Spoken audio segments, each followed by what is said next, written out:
علیکم ریڈرز، کیسے ہیں آپ سب لوگ؟ ناول شروع کرنے سے پہلے آپ لوگ جلدی سے چینل کو سبسکرائب کر لیں اور بیل آئیکن کا بٹن پریس کر لیں۔ ناول میرا پاگل پن، اس قلم خانی، پارٹ 1۔ میں عاشق اس کا، وہ عاشقی ہے میری، وہ لڑکی نہیں زندگی ہے میری۔ گاڑی جھٹکے سے آ کے پورچ میں رکی تھی۔ گاڑی کا دروازہ کھولتے تابش سمارا کا ہاتھ بے دردی سے تھامے اندر کی طرف بڑھا تھا۔ وہ جب بھی ایک جھٹکے سے نہ سنبھلی تھی، تابش کی گھسیٹنے پر یکدم اس کے سینے سے لگی تھی۔ ایک خطرناک مسکراہٹ نے تابش کے چہرے پر جگہ لی تھی۔ ابھی نہیں سویٹ ہارٹ، یہ ہمارا بیڈ روم نہیں ہے۔ اپنی کمر پر سخت گرفت محسوس کرتے سمارا کی کرا نکلی تھی۔ آنکھوں میں نمکین پانی رقص کر رہا تھا۔ اسے اپنی آزادی کی سزا اتنی مہنگی پڑنی تھی، یہ کہاں اس نے سوچا تھا۔ اف یار، جلدی چلو۔ ارم کتنی دیر تک کھاؤ گی؟ سمرا سیڑھیوں سے جلدی جلدی اترتی، ایک ہاتھ میں کتابیں تھامے دوسرے ہاتھ سے اپنا دوپٹہ ٹھیک کرتی ارم کو جلدی کرنے کا کہہ رہی تھی۔ سمرا یوسفزئی، ارشد یوسفزئی کی لاڈلی بیٹی تھی۔ لاڈلی تو ارم بھی تھی، لیکن سمرا ان کے جگر کا ٹکڑا تھی، جو اس وقت BSc کے فائنل ایئر کی طالبہ کے ساتھ بہت شرارتی بھی تھی۔ لیکن اس کی شرارتوں میں چھپی معصومیت تھی اس کے حسن کو مزید دلکش بناتا تھا۔ ارشد صاحب کی 2 ہی بیٹیاں تھیں، سمرا اور چھوٹی بیٹی ارم، جو اس وقت کالج کے فرسٹ ایئر میں تھی۔ گھر میں داخل ہوتے ہی سب نے تابش کو دیکھ کر منہ پھیرا تھا، اس پہ خاطر خواہ کوئی اثر نہیں ہوا تھا، جبکہ سمارا کو اپنی سب کی شدت سے محسوس ہوئی تھی۔ سیڑھیاں وار کر کے اسے غصے پہ بیڈ پہ لا کے پھینکا تھا۔ کس کی مرضی سے اس کمرے سے قدم باہر نکالا تھا تم نے؟ بولو۔ غصے سے تابش کی گردن کی رگیں پھول رہی تھی۔ وہ تابش میں خود نہیں گئی تھی، تو پلیز دور رہو، اٹک اٹک کے کہتی وہ اس دیو جیسے مرد کو خود سے دور کر رہی تھی، جو خود اس کے قریب ہو گیا تھا۔ گرم جھلسا دینے والی سانسیں وہ اپنے چہرے پہ محسوس کر رہی تھی، آنکھیں زور سے میچتی وہ اپنے ڈر پہ قابو پا رہی تھی، جو اس وقت سب سے مشکل کام لگ رہا تھا۔ کس نے کہا تھا پھر؟ وہ آنٹی نے، جلدی سے بول کے اپنے ہاتھ اس کے سینے پہ رکھے، اسے خود سے دور کر رہی تھی، جب اس کے بالوں کی بھینی بھینی خوشبو اپنے اندر اتار کے اپنا غصہ کم کر رہا تھا۔ تم اب کسی کے بھی کہنے پہ اس کمرے سے باہر نہیں آؤ گی، سنا تم نے؟ اس کی گرفت اپنی کمر پہ محسوس کرتے سمارا کو لگا اس کو اگلی سانس میسر نہیں ہوگی۔ اتنی شدت سے تابش کی پکڑ اپنی کمر پر محسوس کر کے آنکھوں میں رکے ہوئے آنسو چھلک کے گرے تھے۔ ایک سسکی سمارا کے ہونٹوں سے نکلی تھی، جنہیں وہ اپنے ہونٹوں میں دانت جماتی وہ روکنے کی ناممکن سی کوشش کر رہی تھی۔ جانے تابش، بھاری آواز میں کہتا ہوا سمارا کی گردن پر جھکا تھا۔ اس کا پل پل بدلتا رویہ سمارا کو بری طرح خوفزدہ کرتا تھا۔ پلیز، ہلکی آواز میں منمنا کے کہتی وہ بے بسی سے آنکھیں میچ گئی تھی، دل بری طرح دھڑک رہا تھا۔ But you don't know. You know what؟ آج آپ نے موم کو بہت ناراض کیا ہے۔ کیا ضرورت تھی اس لڑکی کو اس گھر میں لانے کی؟ اس جیسی سو کالڈ شٹ اپ، اس جیسی سو کالڈ سیلٹ اپ کو کہیں بھی مل جاتی۔ تابش سے پڑنے والے تھپڑ کی وجہ سے ویر کے الفاظ منہ میں رہ گئے تھے۔ اس نے غصے سے تابش کی طرف دیکھا تھا۔ یہ تم کس طرح بات کر رہے ہو تابش؟ اس غیر کے لیے اپنے بھائی پہ ہاتھ اٹھاؤ گے تم؟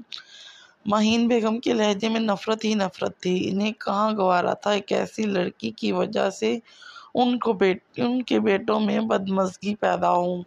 وہ میری بیوی ہے موم، اس گھر کی بڑی بہو۔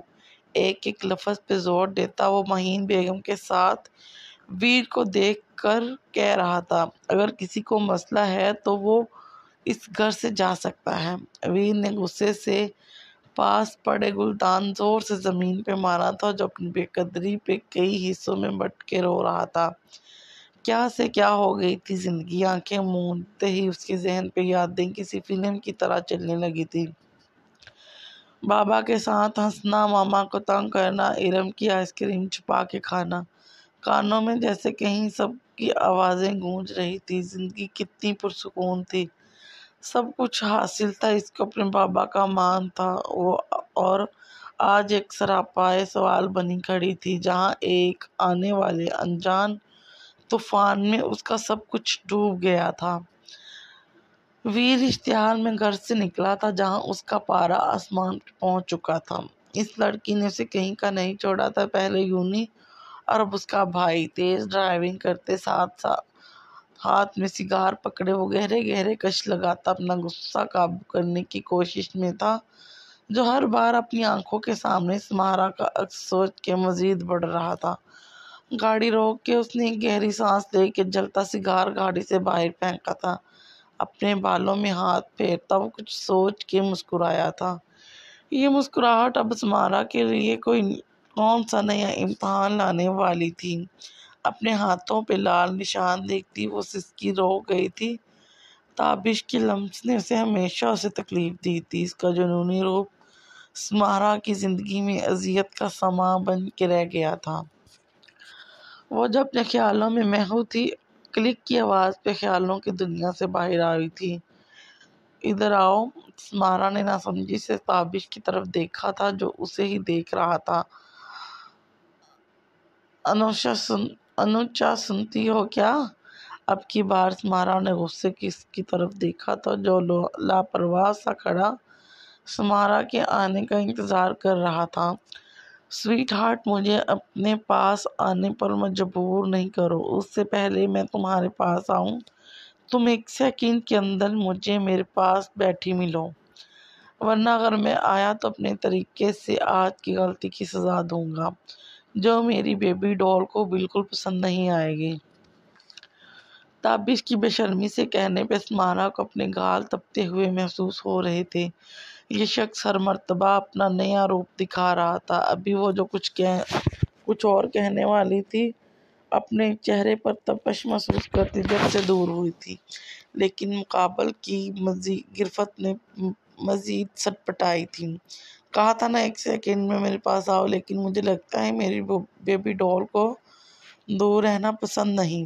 اپنی ناک سمارا کے ناک سے مس کرتے ہوئے تابش گمگیر آواز میں کہہ رہا تھا۔ اپنی کمر تابش کی گرفت سے آزاد کرواتے ہوئے سمارا ہلکان ہونے لگی تھی۔ چھوڑ دو مجھ بدتمیز انسان، دور رہو مجھ سے، ہمت کر کے کہتی وہ مقابل کو ہنسنے پہ مجبور کر گئی۔ لیکن یہ ہنسی عام نہیں تھی، یہ ہنسی بھرپور تھی طنز سے۔ اور اگر تمہیں لگتا ہے تمہاری بات مان کے مسز تابش میں تمہیں چھوڑ دوں گا۔ اپنی بات کہتے ساتھ اس نے سمارا کے چہرے پہ پھونک ماری تھی۔ اپنی ہینتک مٹانے کے لیے سمارا خود کو چھڑوانے کی تگدو میں ہلکان ہو رہی تھی۔ درد ہو رہا، مجھ کراہیت محسوس ہو رہی ہے، دور رہو۔